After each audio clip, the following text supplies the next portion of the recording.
नमस्ते। जब भी हम भारत की बड़ी नदियों के बारे में सोचते हैं तो ज़्यादातर का बहाव पूरब की तरफ होता है ना? लेकिन कुछ नदियां हैं जो इस नियम को नहीं मानती। आज हम उन्हीं अनोखी नदियों की बात करेंगे जो अपनी अलग राह बनाकर पश्चिम की ओर बहती हैं और अरब सागर में जा मिलती हैं। देखिए, गंगा, यमुना, गोदावरी, ये सब बड़े नाम हैं और ये सब बंगाल की खाड़ी की तरफ जाती हैं। पर क्या कभी सोचा है कि नदियों का एक पूरा का पूरा ग्रुप है जो बिल्कुल उल्टी दिशा में बहता है, जो इस बहाव के नियम को तोड़कर अपना रास्ता पश्चिम की ओर बनाता है? और ये नक्शा यही वो राज खोलता है। ये हमें उन खास नदियों से मिलवाता है जो पश्चिम की तरफ बहती हैं और अरब सागर में जा मिलती हैं। ये भारत के रिवर सिस्टम का एक बहुत ही दिलचस्प लेकिन अक्सर नज़रअंदाज किया जाने वाला हिस्सा है। तो चलिए अपनी यात्रा शुरू करते हैं।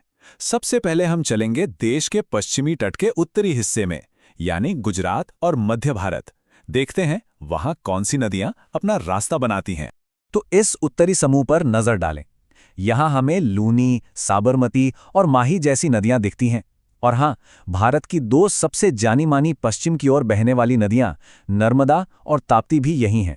और एक और, मुंबई की मीठी नदी, वो भी इसी ग्रुप का हिस्सा है। तो एक बार फिर से देख लेते हैं। ये हैं उत्तरी समूह की नदियां: लूनी, साबरमती, माही, नर्मदा, ताप्ती और मीठी नदी।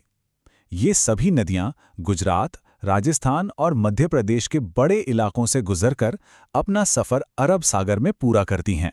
ठीक है, तो उत्तर की नदियों को हमने देख लिया। अब चलिए भारत के पश्चिमी तट पर थोड़ा और नीचे दक्षिण की ओर चलते हैं। देखते हैं वहां कौन सी नदियां हमारा इंतजार कर रही हैं। तो अब हम पहुंच गए हैं कोंकण और मालाबार तट पर।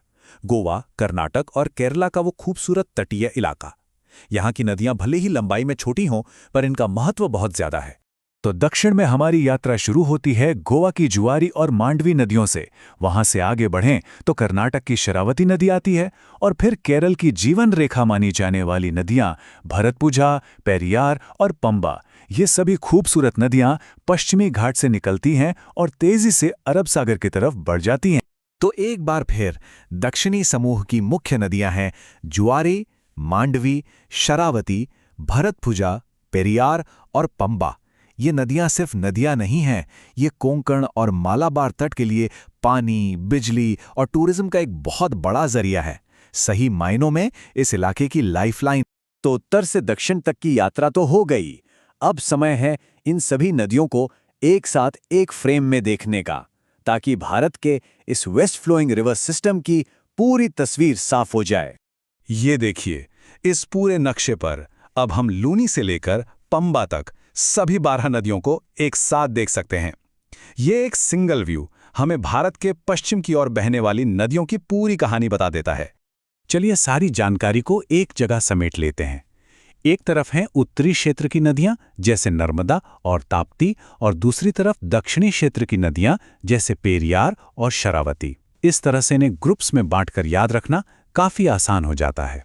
तो अब जब भारत की पश्चिम की ओर बहने वाली नदियों का ये नक्शा हमारे जहन में है, तो एक सवाल उठता है, इनमें से कौन सी नदी की कहानी सबसे ज्यादा खींचती है? अगली बार किस नदी की गहराई में उतरना चाहेंगे?